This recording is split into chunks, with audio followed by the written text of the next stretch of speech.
I'm John Overholt, and I am the curator of early books and manuscripts at Houghton Library, which means I work with most of our pre-1800 collections. One of my favorite parts of that job is that every year I get a budget to make new acquisitions for the collection. It's a very generous budget, but it's not infinite, so I have to think very carefully about the most effective ways to make use of that money.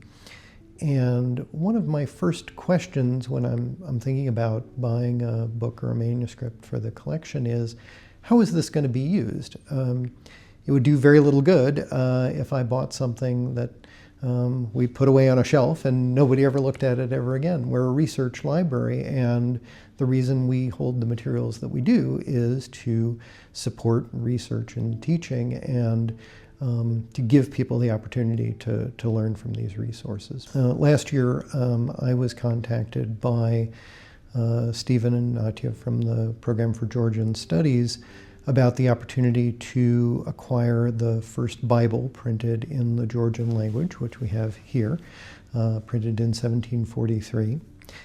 And what I noticed from the outset in talking to them was their tremendous enthusiasm for this and their sense that this would be an extremely important acquisition to support the work of the Georgian Studies program. And that's exactly what we're designed to do here at Houghton. It was clear to me from the outset that they had a very strong interest in having this book be here at Harvard, that they would be bringing people to see it, that it would be getting lots of use and attention, and that's exactly what I wanted to hear. It's an expensive purchase, and I was lucky that we were able to get support from several different departments here at Houghton, and also some support from the Davis Center to make this acquisition possible. But already in the short time it's been here, I've gotten the book out for special groups that have come to visit. Even some students have come in person to see it, and we'll be putting it on exhibition in the spring so that anyone can see it just by coming into the Houghton Lobby anytime we're open. As it happens, this book is coming to Harvard for the second time. In the 1920s, it was put on deposit by Professor Robert Blake when he was teaching here at the university. But it remained part of his collection. He just loaned it to the Harvard College Library during the period that he worked at Harvard, and then it went back into his private collection after he left. And now, all these years later, we had the opportunity to bring it back here. So I'm glad that it's now a permanent part of our collection. My name is Stephen Jones, Professor of Government and founder of the Program on Georgian Studies here at the Davis Center at Harvard, a program that began in 2022. I retired in mid-24, and now the program is directed by Natia Chankvetadze. So it's a unique program. It's the only program in the United States. We focus on Georgia, history, politics, culture, and we run exchange programs also with Georgian universities, and we consider it to be quite unique and a center, let's say, of cultural and historical studies of Georgia. So in November of last year, we got an email from an antiquarian bookseller called Constantinople, which told us about a Georgian Bible that was on the market. And we seized on this. We thought, wow, this is a unique opportunity to get a unique book, because there are really not many of these printed Bibles around. The original number was 300, and most of those were lost or burned in the fire in 1812 when Napoleon invaded Moscow. So We don't exactly know how many there are, but it's a very rare thing. So we sort of grabbed the opportunity, got in touch with Houghton Library and John Overholt, and we started our campaign lobbying to see if Harvard, and the Houghton Library in particular, would be interested in buying this book. It was a hefty price, so it wasn't an easy decision, but this particular Bible, as I say, published in 1743, which makes it a printed book from the 18th century, fitted very well with the collection here at Houghton. Houghton already has a number of manuscripts, religious manuscripts from Georgia, going back to either the 10th or 11th century, it's not quite clear, and the 12th century. It has what's called a menyarin, which is a manuscript that deals with the church calendar, and also in the 12th century a collection of some Gospels. These are manuscripts.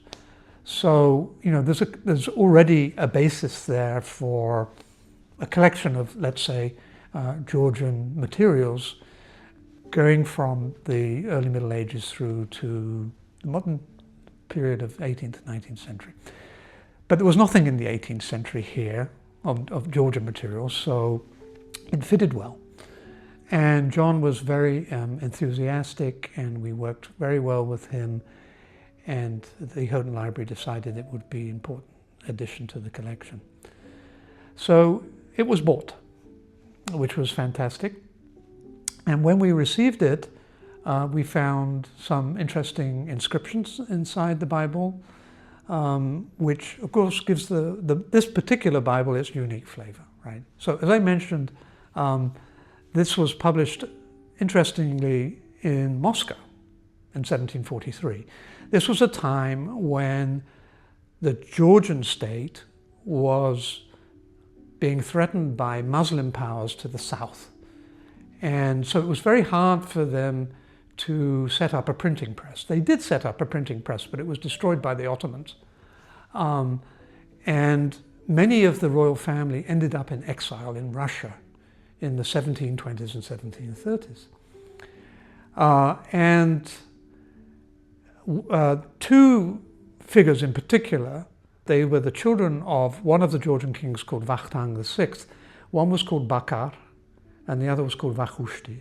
These were the two sons of the king. One was legitimate, one was illegitimate. But between them, they decided to set up a printing press in Russia, in Moscow, where they were based. And you can imagine how difficult that was. They had to get they had to cast the letters and set up the press. They had to import Georgian printers. Where would you find Georgian printers when you didn't have a printing press? And they had to deal with the Russian Holy Synod, which was very particular about what was printed.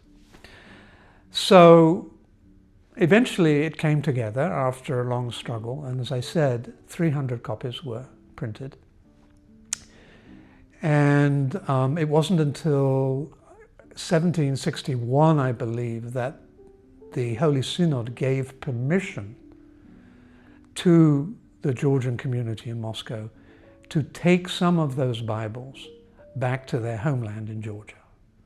So over 20 years before they got that permission. And the reason they didn't get it initially is a complicated one associated with events going on in the Tsarist family at that time. But so we don't know exactly how many copies. In theory, it was written that 100 copies were taken to Georgia. We don't know exactly how many got there. So this is presumably one of those copies. And, with any book, what makes it interesting is who's read it and what notations perhaps they left behind. The first one that I'm looking at right now on the first page is actually very difficult to decipher. And we're working with the Manuscripts Center in Tbilisi in Georgia to try and understand what it's telling us.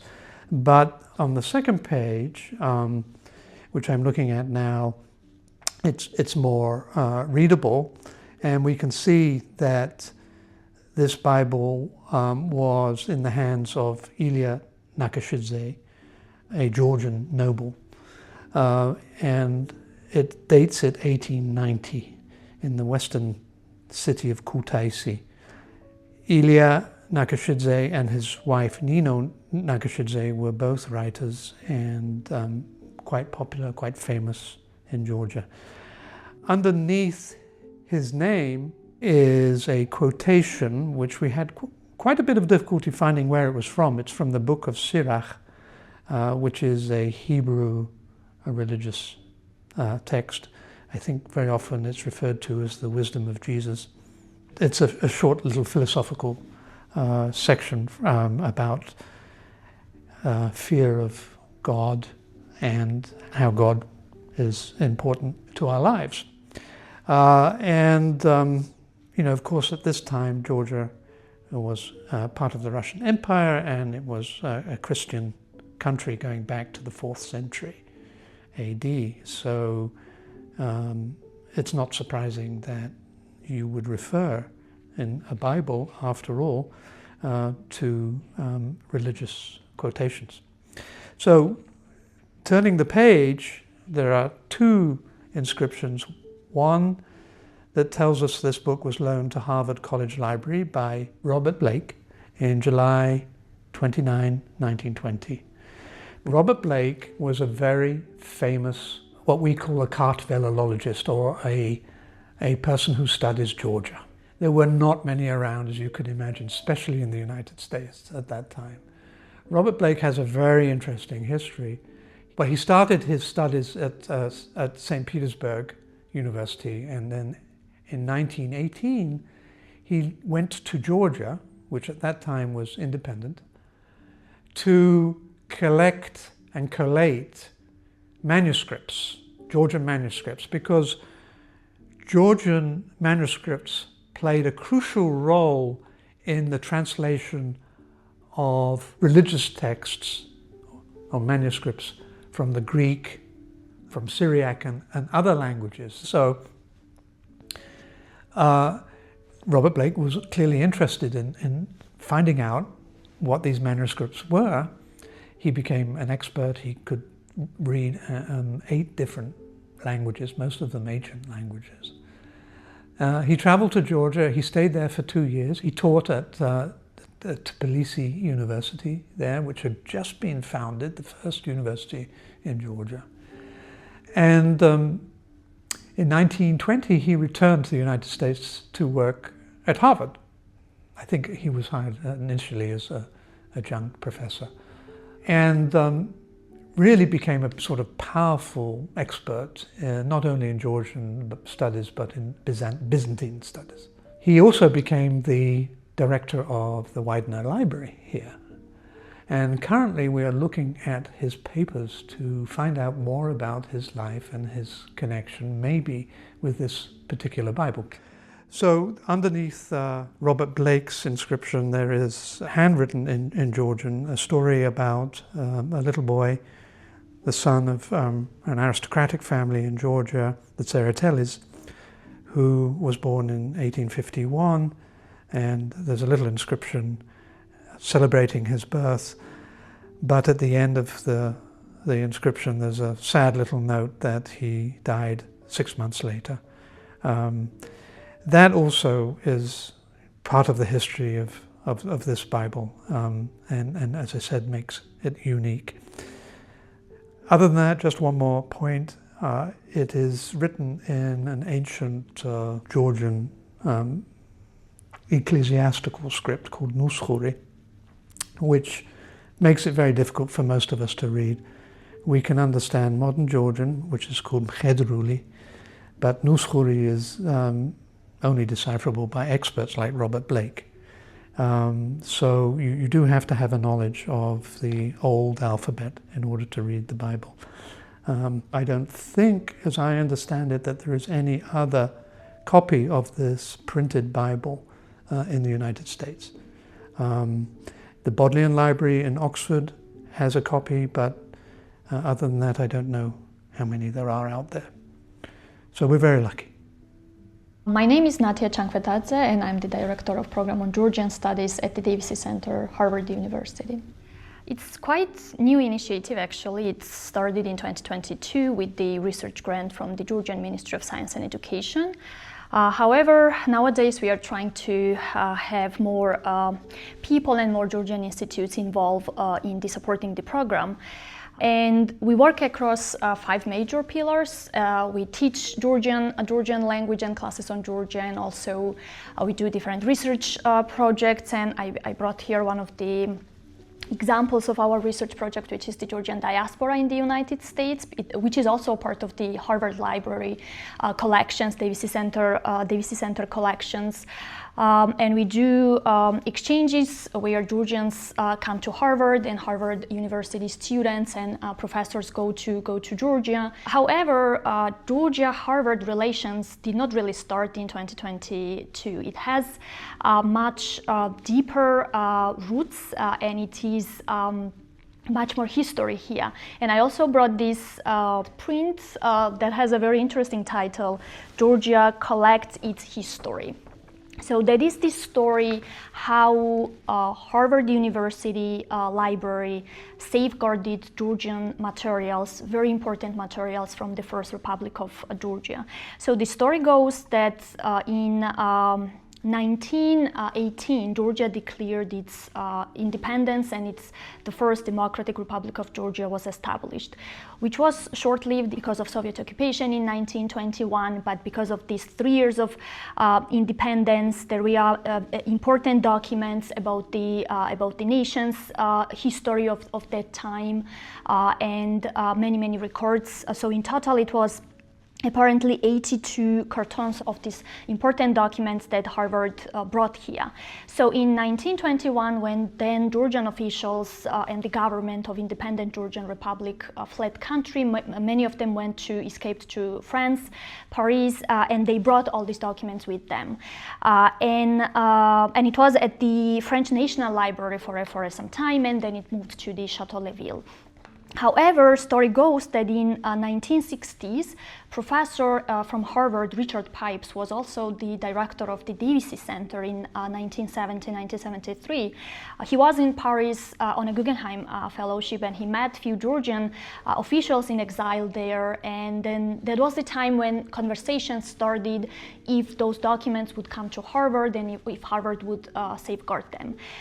And it did not happen at the time, but in 1974, 82 boxes of those very important documents did travel to Boston, and it ended up at the Harvard Library. That was on one condition, that in 30 years it would go back to Georgia, whether it was an independent country or not. But in 1991, Georgia did regain the independence when the Soviet Union broke up. So there was this official ceremony where you also, like this picture is here, you see the president of Harvard that time, Professor Pipes, and also member of the Georgian parliament, Guram Sharadze. And there is also in the below here, it's Givi Zaldastanishvili, who was Harvard alum and prominent Georgian in Boston. And in these celebratory settings, Georgia did take its very important documents to its archives. However, Harvard Film Archive has holdings of microfilms, over 50 films from the silent era to the 1980s, 1990s, and we do work with the Film Archive to revive the Georgian film collection and to have even more Georgian films at the Harvard Library. So as I said, the Bible was the latest very important acquisition by the Harvard here that brought very significant, not only scholarly importance, but the Bible itself has a so deep history, and the way, like the places it traveled to, the different owners that it had, and the fact that it was here at Harvard in 1920s. This is all fascinating history. But Bible became a very important artifact also for Georgian community here. We've had during the spring and also summer Georgians coming from New York, coming from Washington D.C. visiting just to see the Bible and remember how rich Georgian cultural heritage is not only in Georgia, but the pieces of it that is abroad in different countries and in different places. So this is a very important book and very important acquisition for the Georgian community here, for the program at Harvard, and we are very grateful and we are very proud to have it here, and we will continue working to preserve the experiences of Georgian diaspora members in the United States. We will bring more Georgian films, more Georgian exhibitions, and more materials about Georgia for faculty and students here at Harvard.